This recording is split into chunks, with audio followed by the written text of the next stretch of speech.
Hello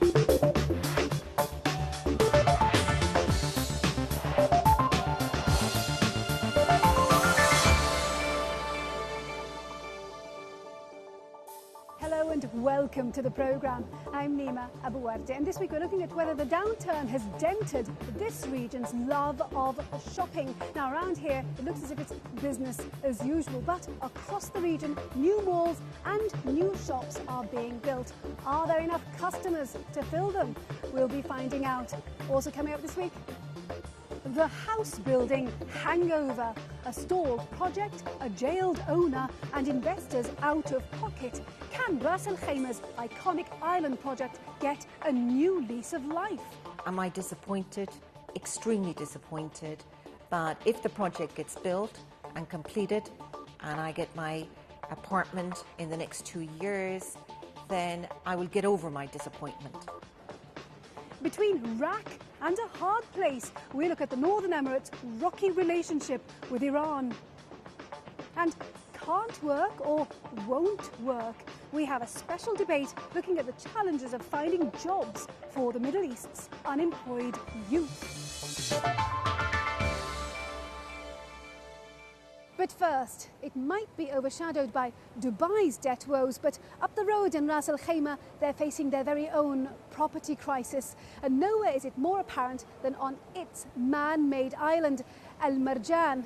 The developer was jailed after construction there stalled, and it looked like investors were going to lose their money. But the project could get a new lease of life now, as Philip Hampshire found out when he went to Ras Al Khaimah. Al Marjan was Ras Al Khaimah's answer to Dubai's famous Palm Islands. But the financial crisis has thrown a spanner in the works. Most of the island remains undeveloped. What diggers and other construction machinery are here lie mostly silent. The artificial spit of land was sold to British, German and other investors on the rare offer they could own a freehold on their own apartment. Some, like Trish Murphy, have been waiting more than 3 years to see their dream home on Ras Al Khaimah's distinctive sunset orange sandy shores. I'm a farmer's daughter from County Cork. I'm not an heiress. I invested in La Jolla Bay in 2006. I bought here to retire here, and this is what I still want to do. However, it's not going to be possible unless I get delivery of my unit, because I can't sleep in the open air, as much as I like the view and everything. Am I disappointed? Extremely disappointed. But if the project gets built and completed and I get my apartment in the next 2 years, then I will get over my disappointment. Trish Murphy is fortunate though. Her flat is in the part of Al Marjan called La Jolla Bay. This project, with its planned marinas and tree-lined streets, is being worked on again. La Jolla Bay is being developed by Iranian businessman Frank Coey. The international economic crisis caused his financing to dry up. That would have slowed construction on its own. Problems were exacerbated though when he fell foul of Ras Al Khaimah's power elite. A protracted legal battle saw him thrown in jail for more than a year, delaying everything further. Just in time, as we were almost getting the financing, unfortunately, the Lehman Brothers fiasco took place, and all the banks stopped immediately the credit, and they decided to hold on giving large loans. And then this followed by our December 1 land payment, which was due for Rakia for 57 million. What was the nature of your dispute with the government of Ras Al Khaimah? The Czech law, current Czech law in UAE, allows anyone who has a check unpaid from the bank to be sentenced from 1 month to 3 years. Once the economic crisis hit, the administrators in Rakia should have been understanding and should have been accommodating, should have extended our time and support us, which unfortunately they didn't. But you went to jail. This is a criminal matter. So what happened? I was given 3 years, but obviously we appealed. And we continued, as I said, gather the evidence that this entire process was illegal, because my check was a guaranteed check. It was a civil matter, should have not been presented to the court in a criminal package. And we sued back. So there's no point. The thing is past, it's gone, it's settled. We agreed, we shook hands, we forgave each other, and we carry on. But there remain issues. Money is tight. Property prices here continue to slide. Ras Al Khaimah's investment authority, known as Rakia, is responsible for putting in water, electricity and sewage on the island. With so little of the place being developed, there's a question mark over whether it's viable for them to put it all in at this time. Without power and other utilities, homeowners will have to rely on portable generators and septic tanks. It's all a far cry from the modern, furnished flats and seaside esplanades Trish Murphy and the other investors were promised years ago, as she waits, hoping the promises will eventually be fulfilled.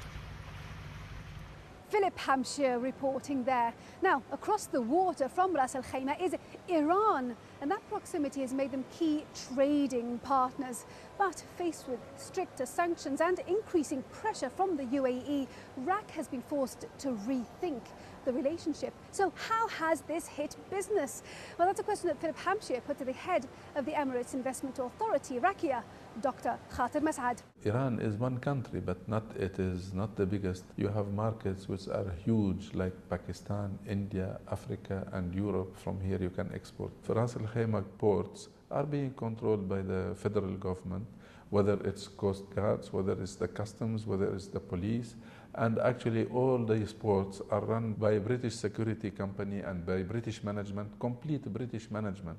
So you know very well these people, they have the commitment and to do completely everything by the book. One of your biggest projects was the Al Marjan Island. How is that going at the moment? Actually, Al Hamra village is going on smoothly, and all the project is being delivered on time. And Bab al Bahr of Rakin in Marjan Island, it will be delivered, in fact, this December.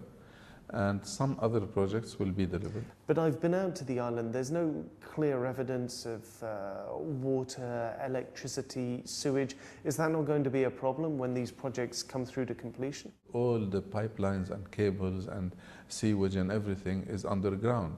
So that's why you don't see it. And then the last thing to be done are the roads.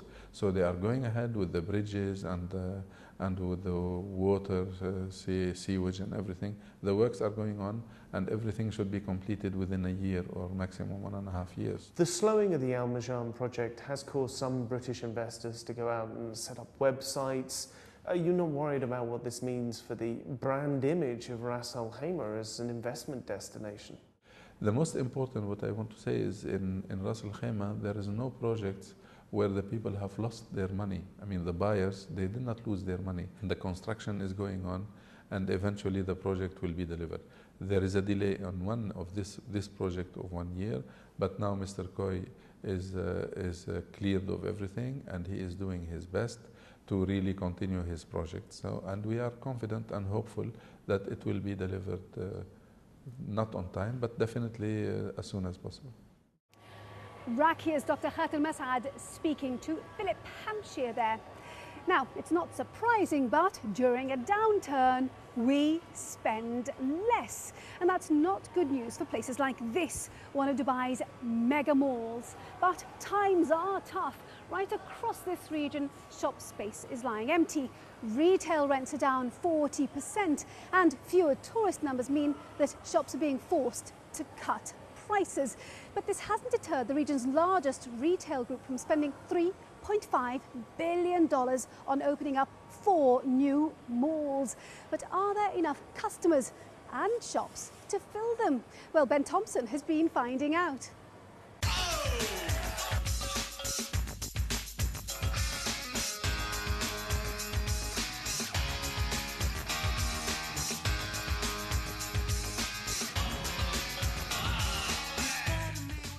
Whatever you're looking for, the chances are you can buy it in here. In Dubai, they don't do anything by half, and shopping is no exception. Spending money is a national pastime, and this is where they come to do it. You're unbelievable. But to find your way around somewhere like this, you'll probably need one of these. This shows just how big this shopping mall is. And that's because in this part of the world, shopping malls are more than just a place to shop. They are entire cities under one roof. This one has all the usual shops and restaurants, but it's also got a supermarket, 2 hotels, an art gallery, a theatre and a cinema. And of course, who can forget that massive indoor ski slope? But even if you're not spending money here, the Gulf summer and the oppressive heat outside, coming to the mall is a cheap and easy way to cool down. But it seems Dubai's love affair with malls may be cooling off too. Retail rents here have fallen 40% in the wake of the global recession, and shops have been forced to cut prices. A strange time then for this mall to be expanding. This multi-million-dollar extension was built in record time. It adds 40 new shops and 10 new restaurants to what is already one of the city's biggest malls. But its boss says a downturn is the best time to invest. It takes 5 years to design and build a mall, and then 20 years to operate it. So you're talking about very long time frames. So it doesn't matter whether a market is down or up at any particular time, because during that period, you're going to have the peaks and the troughs. So what we look at are the fundamentals of a market: the population base, the growing prosperity, the propensity to spend money, and what existing malls there may be in the region. And for the retailers themselves, access to these markets could help revive profits that took a hit in the West. Consumer spending in the Middle East has fallen, but from a much higher level. And that means many international firms are still queuing up here to tap into the wealth of Gulf shoppers. There is a brand halo associated with the UAE for international retailers to locate here. When their shopping bags are out, people want to see, they want to see New York, they want to see Paris, they want to see Dubai. So there is still that in there. And we expect that in the future, that's not just Dubai, it's Abu Dhabi, it's Riyadh, it's Kuwait City. So we see that as, it's part of a prestige location to be. So there is a bit of that, but there is also the core GDP in this region, which tends to be more stable. And especially as we looked at emerging markets, there's a lot more stability in the emerging markets as a whole, but especially in this region. And for the firms that build the malls, that's paying off. But just how many is too many? Well, Dubai, the region's shopping capital, already has 26 million square feet of retail space. That's about 14 square feet per person. Compare that to the major cities in North America that have 17 square feet per person. And it seems there's room for a few more yet, especially when you add on the number of tourists expected to come here. Tourism has always played a large role in the Dubai retail game. And a lot of the retail was built with the idea that Dubai will continue to be a big tourist hub. A lot of the tourism that comes to Dubai is GCC related. So you'll get tourists that are coming from say, Saudi, Kuwait, and Bahrain, and some of the other locations in the GCC. And those are important components for our tourism elements. It's not always from the West that the tourists come. It's usually from the local area. And that means Dubai is likely to retain its crown as the region's retail hotspot. But winning over shoppers could get tougher. It might be a cool -4 degrees in the mall's ski dome, but much like the weather outside, the competition is hotting up too. You're unbelievable. Ben Thompson reporting there. Right, we're going to take a short break now, and when we come back, a ticking time bomb. We debate the challenges of finding jobs for the region's unemployed youth and what that means for the millions of expats working here.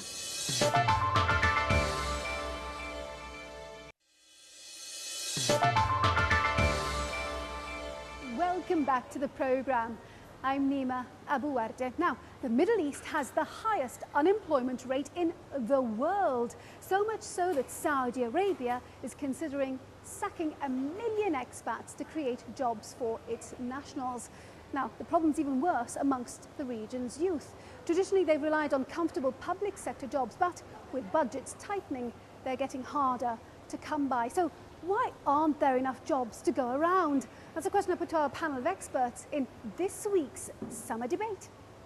I think what we have seen from education point of view, we have been receiving around 40% increase in the total number of applications because of the financial downturn in the region. And are these mostly people who've lost their jobs? I think part of them, yes, but some of them probably they have now less responsibility or they're less busy in their daily job, so they have extra time to commit to our tough executive MBA. Okay, Abdul Muttalib, how has the downturn affected unemployment for Emiratis? Before the downturn, people were very much driven and focused on joining the government and public sector. However, after the downturn, people are looking at their options. They're looking at what can I do next? Maybe I should join private sector. Maybe I start my own business. And these are the kind of conversations I have with these young Emirati graduates. But if we were to look at, say, a neighbouring Gulf state, Kuwait, over 90% of Kuwaitis work for the government, and the government's been trying to wean them off of that for quite a while. There's a strong government sector there that is really attracting the Kuwaitis, and the Kuwaitis are appealing to it.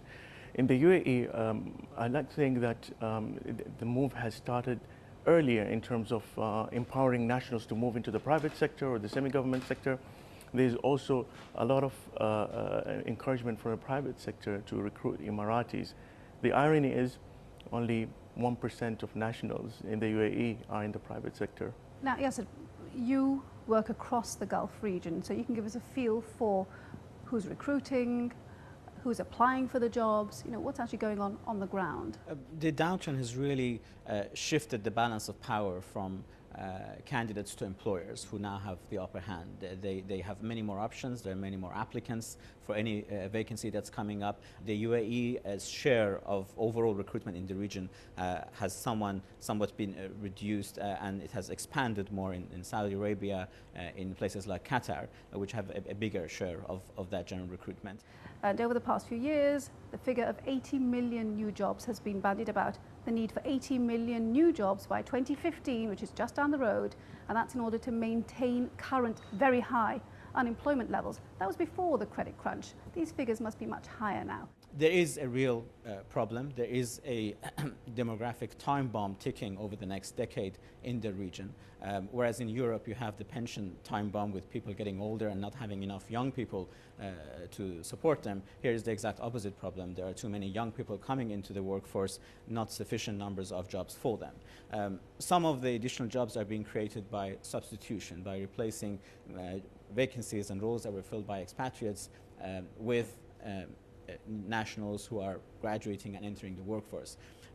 But it's a very sensitive area, it's a very real challenge, and will take considerable effort from governments, from companies, as well as the community at large. There are two things that we have to keep in mind is how do we motivate the private sector to actually employ nationals, Emiratis, and how do we motivate Emiratis to actually seek employment in the private sector?